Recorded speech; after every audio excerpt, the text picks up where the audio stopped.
Oh my god, my background is so noisy. I apologize in advance.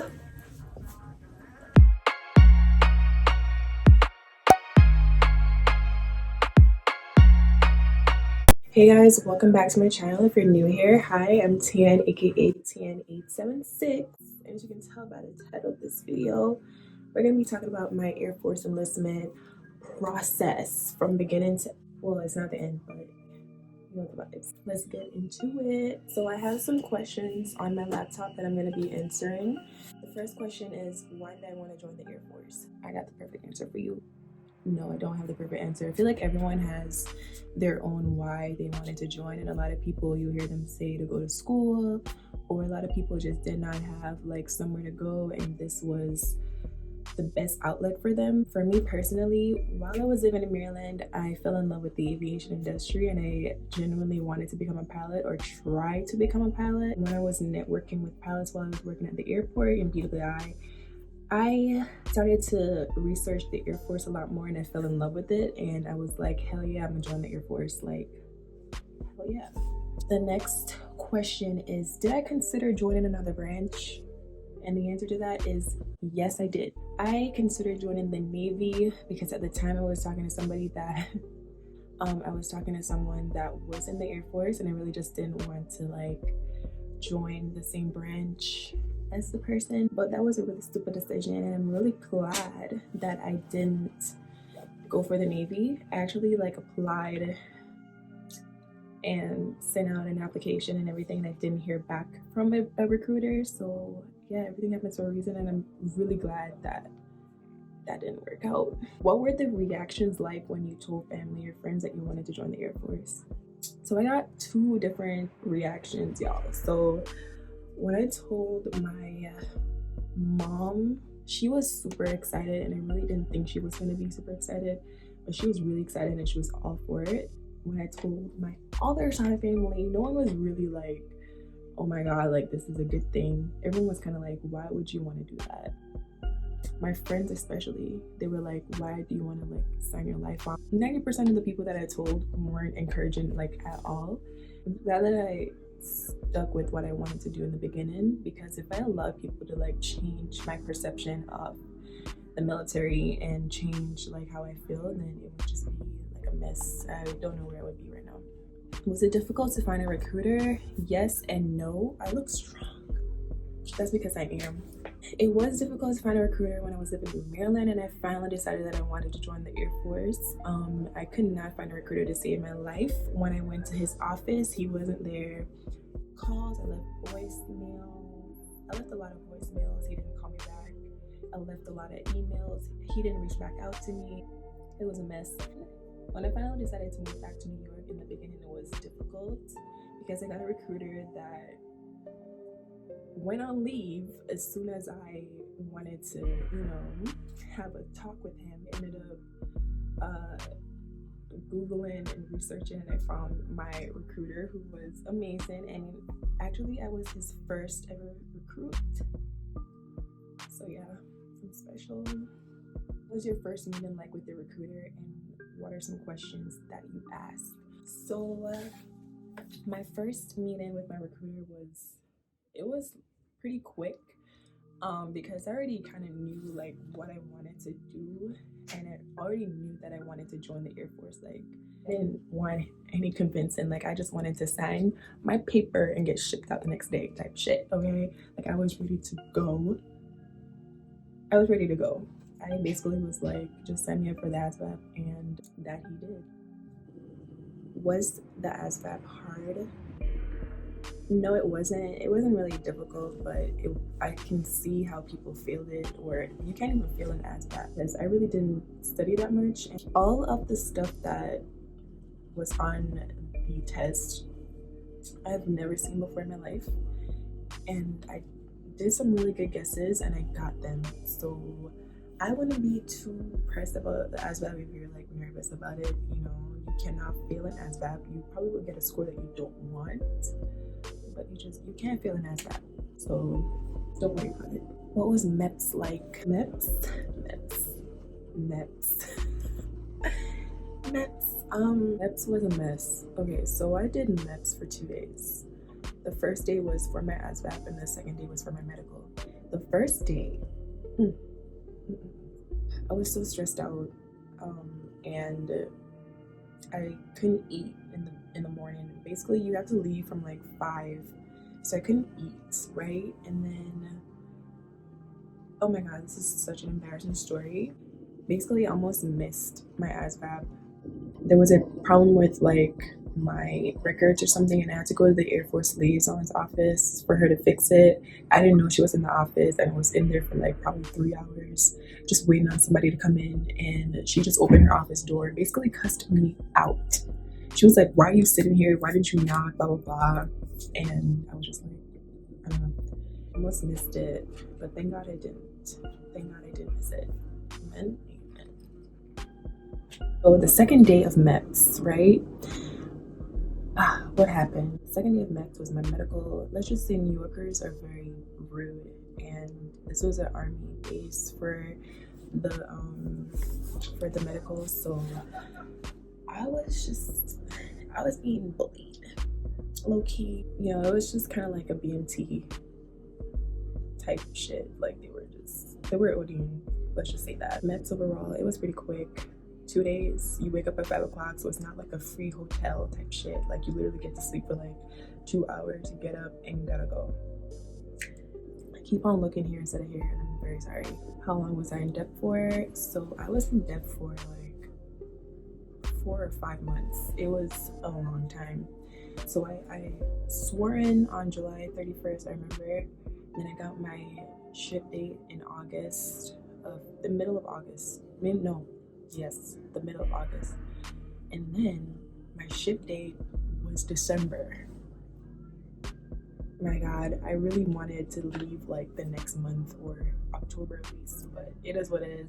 July, let's say August, September, October, November, 4 months. These were 4 long months. I don't think anyone understands how long these months were.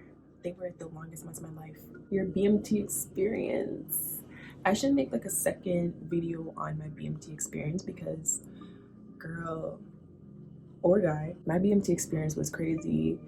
Majority of the videos that I see on here talking about BMT, everyone's always like, oh, it was fun. You have to just pay attention, have discipline, blah, blah, blah. It was traumatizing, to say the least. My initial goal going into BMT, I wanted to stay low. I didn't want to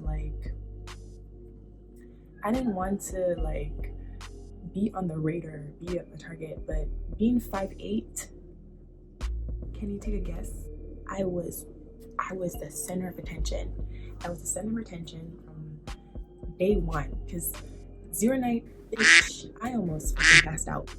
Okay, I was so hungry, and my bags were heavy. My bag was like 50 pounds, and then they give you a backpack filled with stuff. Met my MTI, she was pretty cool or whatever.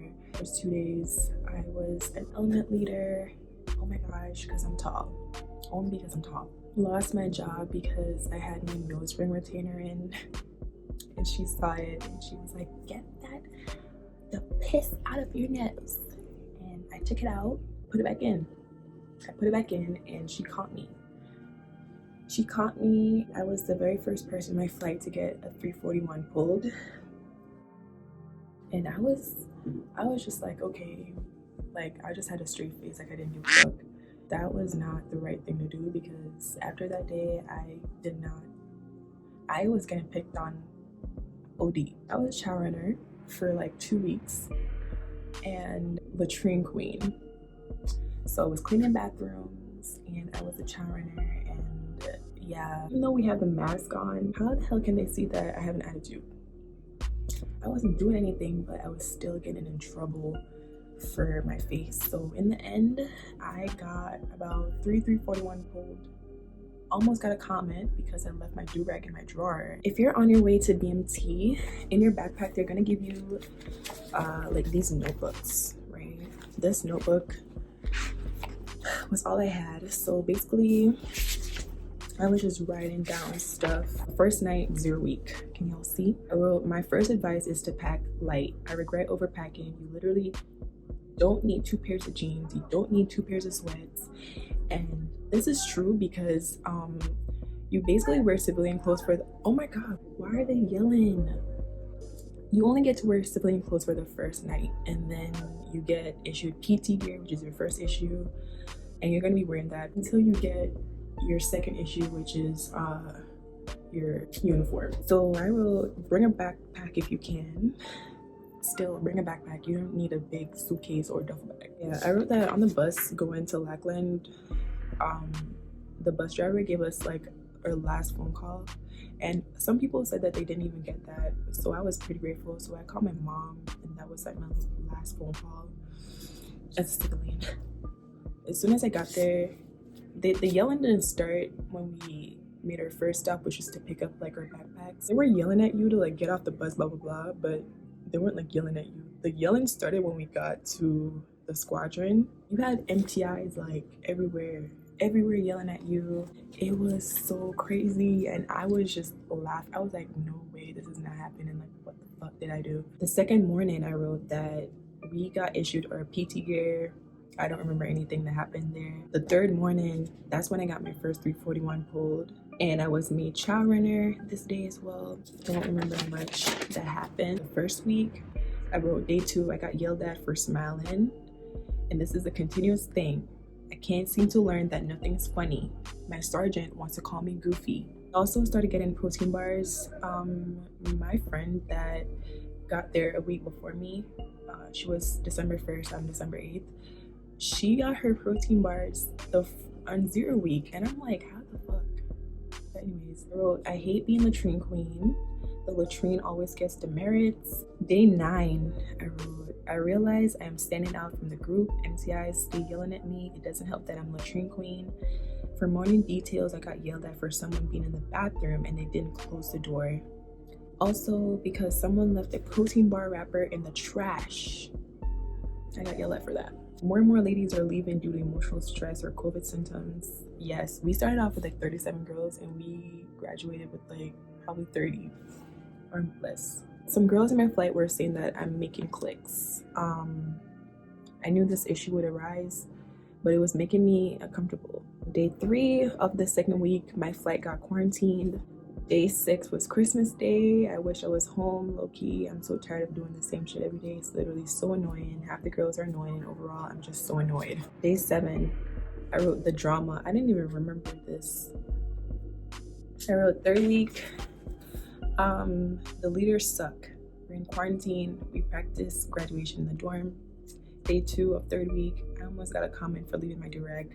I told y'all about that earlier. The entire flight got punishment with me. Oh my god. Oh, yes. I left my durag in my drawer, and my team member told my team lead, my team chief. They're both MTIs, but one's like the boss and one's like the assistant, kind of like. Oh, he told my MTI, and she made the entire flight get punished with me, and I just thought it was like, oh my god, girl. She told me the reason why she did it. She said that she knew that was the best way for me to learn, and I was like, really? She's like, I know that you don't like being the center of attention, so what better way to make you learn than make you the center of attention? And I was like, that's kind of evil, but okay. She made me the center of attention.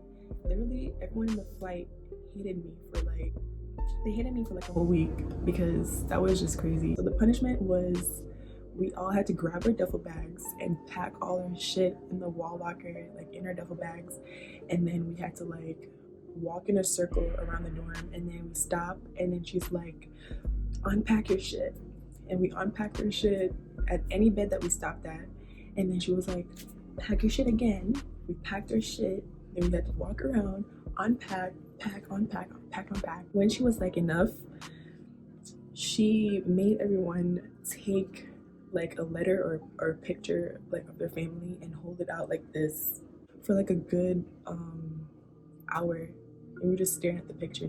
It was just a lot, and the girls were crying. It was just a lot. For the week, I wrote, we got off quarantine, got 3 recycle trainees and lost 1. Before coming to BMT, practice the EOC questions, even though I think it's like, I don't know if it's on Google, you have to pass your EOC in order to pass BMT. And it's hard to like study the entire study guide, which I I don't want to go get it right now because it's like a thick book. I didn't really study it. I passed practice your EOC. Seriously, it's hard. Fifth week, I wrote we wore blues for the first time. It was a mess. We did details, inner blues, which is crazy because you're not supposed to do details in your blues. Tomorrow we have like 3 PCs. That was my BMT experience. As you can tell, I was super annoyed every single day. This is so funny. Like, our MTI told us to write down our positive memories, and I wrote passing our fire drill the other day, latrine details on a passing streak for almost a week / over a week. Period. I was killing latrine. Like, I was killing it. I wrote meet in Henson, Levy, Thomas, Valcourt, made my experience go by easier. And I wrote my first protein bar. That protein bar was in BMT was so good. The strawberry one, hell yeah. But now it's really not good. I also made a BMT countdown, not the jingle. But yeah, this was my BMT countdown. Did I finish it? Yes, I did, because I left this day. What was tech school like, and where was the tech school? Tech school for me was it was okay.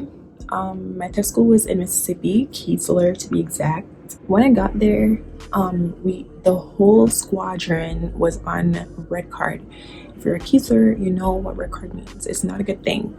You're restricted from literally everything. So we were restricted to the triangle, which is basically like our dorm, the DFAC, and the BX, and the gym. That was literally all we could go to. And then it started to get a little bit better. We could go to the BX, and that was it. And then we could like wear civilian clothes finally in the end. But after I left, I guess things started to get better. People started to like, you could go off base and stuff, but when I was there, I literally couldn't do anything. I couldn't do anything at all. Do you enjoy your permanent station? I don't know how I feel about it. This station that I got was not on my dream sheet at all. I didn't even know it existed, but it is what it is. It's actually pretty low-key, and there isn't much to do unless you have a vehicle. I'm a couple hours away from everything. I call it the middle of nowhere, but I wouldn't change it for anything. I think it's the perfect starter base for me. So yes and no. Did you have any issues during your process? For example, needing waivers, etc. No. My enlistment process was like 2 weeks. So I did my ASVAB, and then I swore in, and then I was in depth, and then it was at BMT. Like, I didn't have any problems. I just went in. But for people that needed waivers and stuff, it's not really that big of a deal. It just delays your process a little bit because you have to wait like a couple of like days or months to get your waiver approved and stuff. But yeah, in terms of that, I don't know. Before I went to MEPS, I had to gain weight. I had to gain like 3 to 5 pounds just to be sure that I was gonna pass my MEPS. So I was almost underweight, and my recruiter was just like, bulk. You don't want to risk it, just bulk. So yeah, that was the only like issue that I had, was my weight. I had to gain a little bit more weight. Even though I wasn't underweight, I had to just gain weight to be sure that I was gonna like be okay at MEPS. What are some advice you have for anyone wanting to join? Go for it. The possibilities are endless. BMT might suck, but don't go into BMT thinking that it's going to be easy, because it's really not going to be easy. Don't think it's going to be fun, because it's really not going to be fun. And don't go into BMT thinking that you already know everything, because you really don't. And every day you're going to do something wrong. You're going to get yelled at every day. It's okay. And stay strong, and remember why you did it. There's people from all walks of life. You're gonna meet people from all over the world. Awesome experience, and I don't know why you would not want to join. And yeah, that will be all. Thank you guys so much for sitting and watching this video. It's probably pretty quick, non-informative. If you guys have any questions at all, do not hesitate to ask me. I will be more than happy to answer them. If there's anything that I didn't cover in this video that you'd like me to touch on, just let me know and I will do that for you. But yeah, that is all, you guys. Thank you so much for watching, and I'll see you next time. Bye.